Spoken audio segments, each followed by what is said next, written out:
ఇప్పుడు ఇదే మ్యాన్సనస్ మల్లేష్ కాకుండా ఇప్పుడు ఈ మధ్య పేర్లు మారుతున్నాయి. 1 వీక్ ముందే సెన్సార్ వాళ్ళు పేర్లు మారుస్తున్నారు. ఒకవేళ ఈ పేరు గనక టక్మని ఇలా మార్చాల్సి వస్తే ఫస్ట్ మా డైరెక్టర్ కంగారు పడతాడు.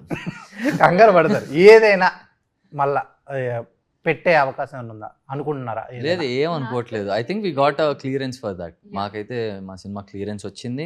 సెన్సార్ అయిపోయిందా? అయిపోయింది. ఓ అయితే సేఫ్ అయితే. ఎందుకంటే ఈ మధ్య చాలా ఇప్పుడు అలాంటివి ఏమన్నా వస్తున్నప్పుడు మీరిచ్చే సలహాలు ఏంటి సినిమా ఫీల్డ్గా? మేము ఫస్ట్ మా సినిమా రిలీజ్ చేసుకుంటే చాలు, సలహాలు ఇచ్చే అంత పేస్కి ఇంకా రాలేదు, వెయిట్ చేద్దాం. ఓకే, మీరేం సలహా ఇస్తారు?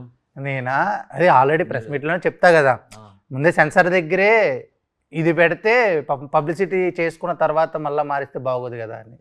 ఎందుకంటే ఇప్పుడు కపుల్ ఫ్రెండ్లీ ఉంది, మంచి సినిమా, ఏ సర్టిఫికెట్ అలా వాటి వల్ల అనమాట. ఓకే, ఈ రీసెంట్గా ఏ సినిమా చూసారన్న? మాదని చెప్పమాకన్నా. మాదైతే నేను ఒక 10-15 సార్లు చూసిన. అది కాకుండా ఫంకీ చూసా. Yeah, recent releases Funky, no good movie, మంచిగా నవ్వుకొని వచ్చేయచ్చు. కూర్చొని నేను దాంట్లో ఏరుకుంటా అంటే కష్టం, నవ్వుకొని వచ్చేసి. అలాంటి లాఫ్ మూమెంట్స్ ఎన్ని ఉండిపోతున్నాయి మన మూవీలో, సినిమాలో. అంటే బ్లాక్స్ ఉంటాయి కదా నార్మల్గా, ఇప్పుడు అదే ఇంటర్వెల్ అని చెప్పి, క్లైమాక్స్ అని చెప్పి. మార్చి 6వ తారీఖు తెలిసిపోద్ది. ఇప్పుడు అటెన్షన్ గ్రాప్ చేయాలి ఆడియన్స్ది అంటే మనం మార్చి 6 రండి అంటే రారు కదా నార్మల్గా.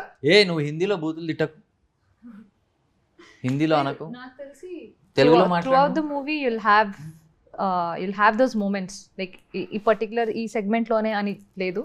ఎందుకంటే మన మూవీలో it's a blend of comedy, emotions ఉన్నాయి, డ్రామా ఉంది, రొమాన్స్ ఉంది. So it's like a whole package movie. So ఒక పర్టికులర్ బ్లాక్ అని చెప్పలేదు. మీరు ఒక ఎమోషన్ ఫీల్ అయిపోయి మళ్ళీ మీకు ఒక కామెడీ కనిపిస్తుంది. So through out the movie you'll have fun. Okay.